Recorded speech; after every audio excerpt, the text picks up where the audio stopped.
कि पकते चावल की रक्षा में, पकते चावल की रक्षा में पानी पहले चल जाता है।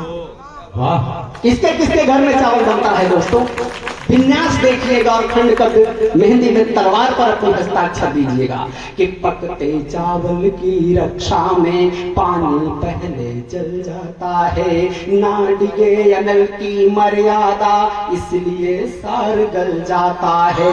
देखो देखो अनुपम संबंधों के, देखो अनुपम संबंधों के अनुपम अनुपालन की शैली। प्रियतम को जलता देख पतंगा खुशी खुशी जल जाता है। प्रियतम को जलता इस ताली के बाद हेमंत सिंह राजपूत जी हैं, उनका परिवार है और ये फर्रुखाबाद की सरजमीन है। कार्यक्रम को आगे बढ़ाते हुए क्योंकि समय बहुत अधिक हो चुका, मैं सीधे सीधे हमारी जो पुस्तक मेहंदी में तलवार कि आज आवरण पुरस्कार आवरण कार्यक्रम है, इसमें हमारे अमेठी से चलकर हमारे बहुत अच्छे हेमंत राजपूत जी के मित्र भाई संतोष संगम जी हमारे मध्य उपस्थित हैं। मैं उनको आवाज देता हूं कुछ शब्दों में, वो जो पुस्तक की भूमिका है उसको यहाँ पर रखें और उसको ठीक बाद हम सीधे सीधे अपने मंच के वरिष्ठ जनों का आशीर्वाद, हमारे अतिथियों का, विशिष्ट अतिथि, मुख्य अतिथि और सभी का आशीर्वाद प्राप्त करेंगे। एक बार जोरदार तालियां हो आदरणीय संतोष संगम जी के लिए। हमारा कार्यक्रम है खंडकाव्य मेहंदी में तलवार का जो आवरण पृष्ठ है उसका अनावरण और कविता कवि सम्मेलन अलग का विषय है। हृदय की सोच रूपी बलखाती सरिता को कलम रूपी फावड़े से नियंत्रित करते हुए पृष्ठ रूपी भूमि पर उतारना ही साहित्य सर्जन।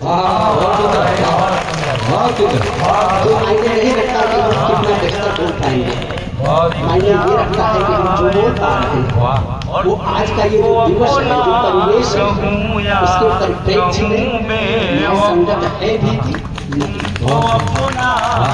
मैं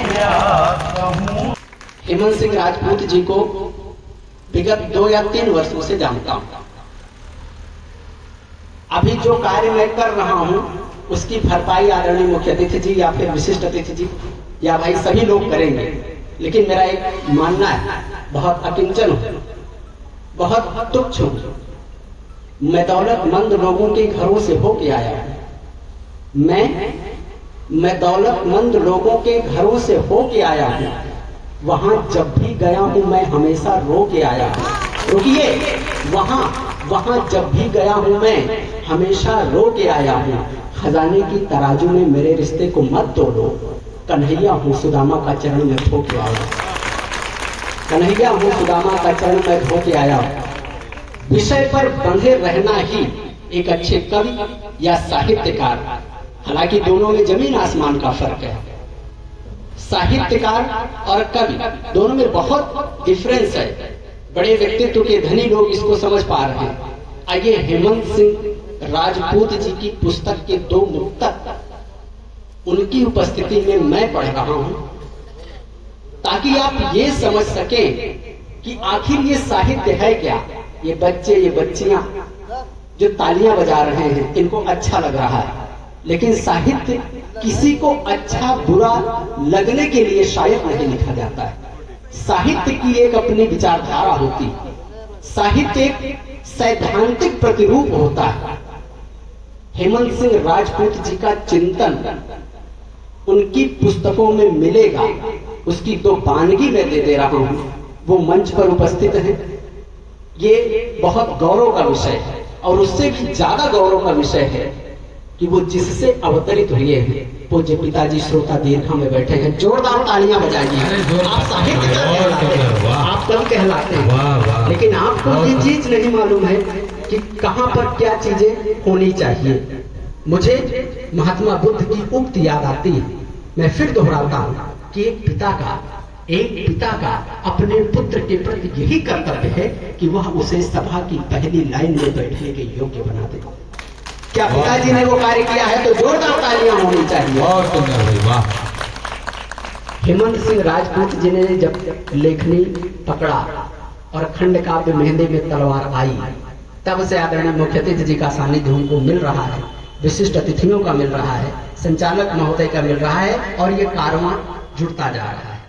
दो मुक्तक जो बहुत बेहतरीन है, बहुत बेहतरीन क्या, जिस पुस्तक की भूमिका डॉक्टर शिवम अंबर जी ने लिखा और जिस पर अपनी मुहर लगाने के लिए आदरणीय अध्यक्ष जी जो दर्जनों पुस्तकों को मतलब अस्तित्व में ला चुके हैं, अतिथियों के पावन सानिध्य में जिसका आज अनावरण हो रहा है, आखिर उस पुस्तक के अंदर है क्या चीज।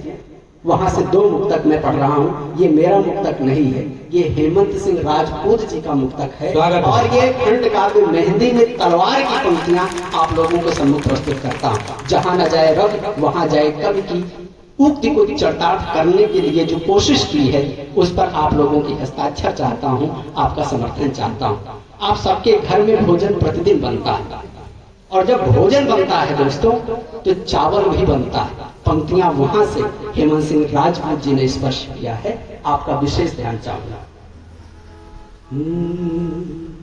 कि पकते चावल की रक्षा में, पकते चावल की रक्षा में पानी पहले चल जाता है। वाह, किसके किसके घर में चावल बनता है दोस्तों? विन्यास देखिएगा और खंड काव्य मेहंदी में तलवार पर अपनी हस्ताक्षर दीजिएगा कि पकते चावल की रक्षा में पानी पहले चल जाता है, ना डिगे अनल की मर्यादा इसलिए सार गल जाता है।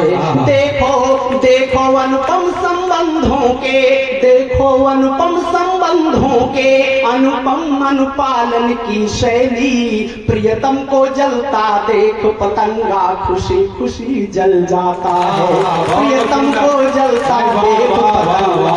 ये तालियां मेरी नहीं है, इस ताली के हकदार भाई हेमंत सिंह राजपूत जी हैं, है उनका परिवार है और ये फर्रुखाबाद की सरजमीन है, ये वही लोगों की उपस्थिति है।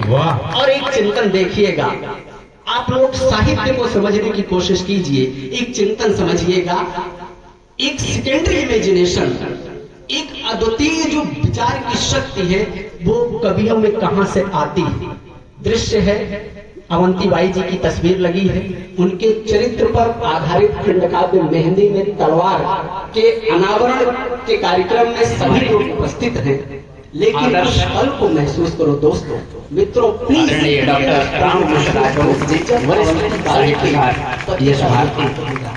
आपने जब उनके पति का देहांत हो गया है, जीवन रखा है, आपके पावन सानिध्य में हम सभी लोग आपके सम्मुख अपनी अपनी कोशिशें कर, ताकि आप ये समझ सके कि आज आपका यहाँ पर उपस्थित होना, यहाँ पर बैठना क्या सार्थक है। समय दुनिया की सबसे अमूल्य धरोहर है, वो आप हमें दे रहे हैं। और वो खंड काव्य मेहंदी में तलवार की नायिका जो अवंतीबाई जी हैं, उनके पति का जब देहांत हो जाता है मित्रों, तो कवि ने अपने कवित्व को, अपने उस चिंतन को कहां तक स्पर्श किया है, मेहनी लोगों का मैं ध्यान चाहता हूं। कौन कौन रो रहे हैं, ध्यान दीजिएगा। कि राजा की जलती चिता देख, ये वो सत्य है जिससे हमको आपको आज नहीं तो कल दो चार होना है। राजा की जलती चिता देख कुछ देर ठहर कर पल रोया, राजा की जलती चिता देख कुछ देर। ये पंक्तियां खंड काव्य से हैं, ये मेरी नहीं है, ये पंक्तियां खंड काव्य मेहंदी में तलवार की हैं। कि राजा की जलती चिता देख कुछ देर ठहर कर पल रोया, गागर के अंदर सिसक सिसक खरमेर नदी का जल रोया।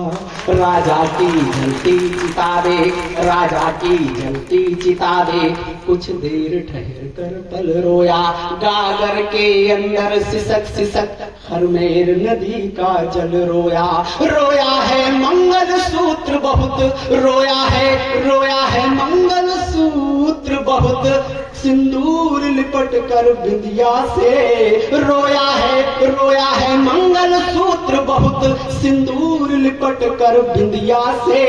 रो रो कर नैना पथराए तो नैनों का काजल रोया, रो रो कर नैना पथराए बहुत सुंदर, नैनों का काजल रो। वाह, बहुत सुंदर।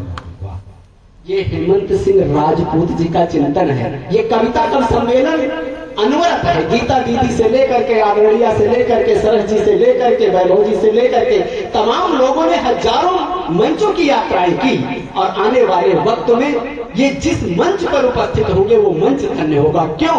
क्योंकि सात्विक विचारधारा से ओतप्रोत ये जो कार्यक्रम है ये है खंड काव्य मेहंदी में तलवार की कुछ पंक्तियां। इसको आप महसूस करो कि कहां तक यात्रा किया होगा इन्होंने, कहां तक अपने आप को महसूस किया होगा। क्यों? क्योंकि हेमंत सिंह राजपूत जी का अपना मानना है। मानना क्या है कि हृदय की सोच रूपी बरखाती सरिता को कलम रूपी फावड़े से नियंत्रित करते हुए पृष्ठ रूपी भूमि पर उतारना साहित्य सर्जना है। वैसे भी मरी हुई संवेदनाओं के शहर में कुविचारों की भीड़ से आहत प्रीत जब अपनी हसरतों की दौलत लेकर मोहब्बत के दरवाजे पर दस्तक देती है तो हृदय उसका आलिंगन करता है। पावनता की गोद में पलकों की छांव तले अभ्रों की सेज पर लेटी हुई प्रीत जब संबल की सुराही से विश्वास को मिठास के एहसास का रसास्वादन करती है तो रोम रोम में रोमांचित होने वाले प्रेम के प्रवाह को नहीं जाना। इसलिए इस आवरण के इस अनुष्ठान में अपनी आहुतियां दीजिए, आप अपने उपस्थिति दर्ज कराएं। अभी तो ये वानगी है दोस्तों, लगभग 250 से अधिक 250 से अधिक मुक्तकों का वो एक क्रम जिसकी वानगी आपने दो देखी है। ये इन्होंने ऐसे ऐसे चिंतन दिए हैं कि आप महसूस करेंगे। और ऐसे ही नहीं, डॉक्टर शिव मंबर जी ने या फिर अध्यक्ष जी ने उस पर अपनी लेखनी अपने हस्ताक्षर ऐसे ही नहीं दिए। इन्होंने ये साबित किया कि लेखनी क्या है और हमें कहां तक यात्रा करना है।